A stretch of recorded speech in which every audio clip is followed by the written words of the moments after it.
ನಮ್ಮ ಆಟದಾಗ ರುಕ್ಮಿಣಿ ಪಾತ್ರ ಮಾಡಾಕಿ ಜಮಖಂಡಿಂದ ಬರ್ತಿದ್ಲು. ಆಕಿ ಹೆಸರ ಚಂಪಿ. ಆಕಿ ಕೇರ್ಯಾಗ ಇರ್ತಿದ್ಲು. ಮೈ ಕೈಯಾಗ ಭಾಳ ಚಂದ ಇದ್ಲು. ಮೈ ಮಾಟ ಭಾಳ ಚಾಲಕಿತ್ತು. ಚಿಗಿರಿ ಇದ್ದಂಗಿದ್ಲು.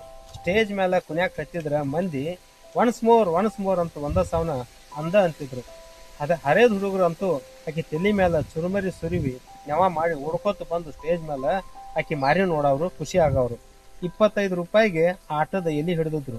10 ರೂಪಾಯಿ ಆಕಿಗೆ ಒಬ್ಬಾಕಿಗೆ ಕೊಡ್ಬೇಕು, ಹಂಗ ಕಂಡೀಷನ್ ಇತ್ತು. ಆಕಿ ಮಾತಿಗೆ ಬಣ್ಣ ಹಚ್ಚಳಂದ್ರ ಆಕಿ ಮೋದಿಗೆ ಬಣ್ಣ ಹಚ್ಚಳಂದ್ರ ಯಾರು ಬೇಕಾದವರು ಆಕಿನಗೆ 20 ರೂಪಾಯಿ ಬಹುಮಾನ ಕೊಡ್ತಿದ್ರು. ಇಂಥ ಸುಂದರ ಆಕಿ ಇದ್ಲು. ಆಟಕ್ಕೆ 4-5 ದಿವಸ ಮುಂಚೆನೆ ಒಂದೆರಡು ಸಲ ರಿಹರ್ಸಲ್ ಮಾಡಬೇಕು, ತಾಲೀಮ್ ಮಾಡ್ಬೇಕಂತ ತಿಳ್ಕೊಂಡು ವಿಚಾರ ಮಾಡಿದ್ರು. ಆಗ ನಮ್ಮ ತಾಲೀಮ್ ಮನೆ ಎಲ್ಲಿತ್ತಂದ್ರೆ ಸಗರೇವುಗಳ ಲಸಮೋಣ ಮನ್ಯಾಗ ತಾಲೀಮ್ ಶುರು ಇತ್ತು. ಓಣ್ಯಾಗಿನ ಮಂದಿ ಎಲ್ಲರೂ ತಾಲೀಮ್ ನೋಡಾಕ ಬರ್ತಿದ್ರು. ಸಣ್ಣ ಕೂಲಿ ಒಳಗ ಎಲ್ಲರೂ ಕೆಟ್ಟ ಸೆಕೆ ಕುದಿಸ್ತಿತ್ತು.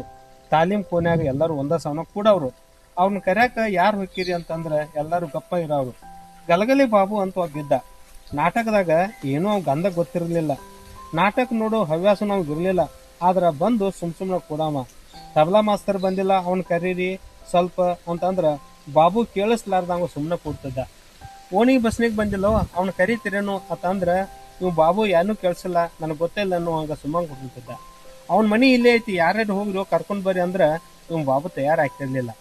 ರುಕ್ಮಿಣಿ ಪಾತ್ರ ಮಾಡೋ ಚಂಪಿ ಇನ್ನೂ ಬಂದಿಲ್ಲ, ಜಂಪಣ್ಣಿಂದ ಆಕಿನ ಯಾರು ಕರ್ಕೊಂಡ್ ಬರ್ತೀರಿ, ಯಾರು ಹೊಕ್ಕೇರಿ ಅಂದ್ರ ಸಾಕು. ಅಲ್ಲಿ ತನಕ ಕಿವುಡ್ನಂಗ್ ಕೂತ್ ಗಪ್ ಕೂತಾವ ಈ ಬಾಬು. ಪಟ್ನ ಎದ್ದು ಯಾರು ಬೇಡ, ನಾ ಹೋಗಿ ಕರ್ಕೊಂಡ್ ಬರ್ತೀನಿ ಸುಮ್ಮಿರಿ ಅಂತಂದ ಹೊಂಟ ಬಿಡವ. ಸೈಕಲ್ ಬಾಡಿಗೆ ಒಯ್ಯವ, ಅದ್ರ ರೊಕ್ಕನು ಅವನ ಕೊಡವ. ಚಂಪಿಗೆ ಬರಾಕ ಚಾ ಕುಡಿಸ್ಕೊಂಡು ಆಕಿನ ಕರ್ಕೊಂಡು ಬರವ. ಅದಕ್ಕ ಅವ ರೊಕ್ಕನು ತಾನ ಹಾಕವ. ಹಿಂಗೆಲ್ಲ ಯಾಕೆ ಮಾಡ್ತಿದ್ದ, ಇವ್ಯಾಕೆ ಹೋಗ್ಕಾನು ಅನ್ನೋದು ನಮ್ಗೆ ಗೊತ್ತಾಕಿರ್ಲಿಲ್ಲ. ನಮ್ಮ ಓನ್ಯಾಗಿನ ಕಂಬಾರ ರಾಮ ಬಾಬು ಯಾಕೆ ಚಂಪಿನ ಕರ್ಯಾಕ್ ಹೋಗ್ಕಾನು ಅನ್ನೋ ಗುಟ್ಟ ಹೇಳೇ ಬಿಟ್ಟ. ತಾಲೀಮದ ಮನ್ಯಾಗ ಚಂಪಿನ ಬಾಬು ಸೈಕಲ್ ಮೇಲೆ ಕರ್ಕೊಂಡ್ ಬರವ. ಅದು ಕ್ಯಾರಲ್ಲಿದ್ದ ಸೈಕಲ್ ಒಯ್ಯವ. ಸೈಕಲ್ ಮೇಲೆ ಹಾರಿ ಆಕಿ ಮ್ಯಾಲ ಕುಂಡ್ರಾಕು ಬರ್ತಿದ್ದಿಲ್ಲ. ಅದಕ್ಕೆ ಆಕಿನ ಮುಂದೆ ಕುಂಡಿಸ್ಕೊಂಡು ಡಬಲ್ ಸೀಟ್ ಹೊಡ್ಕೋತನ್ನ ತಿಳ್ಕೊಂಡು ಚಂಪಿನ ತನ್ನ ಸೈಕಲ್ ಕ್ಯಾರಿಯರ್ ಮುಂದೆ ಕುಂಡಿಸ್ಕೊಂಡು ಕರ್ಕೊಂಡ್ ಬರವ. ಆಕಿ ಎಷ್ಟು ತ್ರಾಸ ಕೊಟ್ರು ಸಹಿತ, ಸೈಕಲ್ ತುಳಿದ ಸಿಟ್ಟ ತೊಂದರೆ ಆದ್ರೂ ಸಹಿತ ಅವ್ನಿಗೇನು ಅನಿಸ್ತಿರ್ಲಿಲ್ಲ. ಯಾಕಂದ್ರೆ ಚಂಪಿನ ಕರ್ಕೊಂಡು ಬಂದದ ಡಿಮಾಂಡ ಒಂದು ಹೆಮ್ಮೆ ಅವ್ನಿಗೆ ಇರ್ತಿತ್ತು, ಮತ್ತು ಚಂಪಿ ಮೇಲೆ ಅಷ್ಟು ಪ್ರೀತಿ ಹೊಂದಿತ್ತು.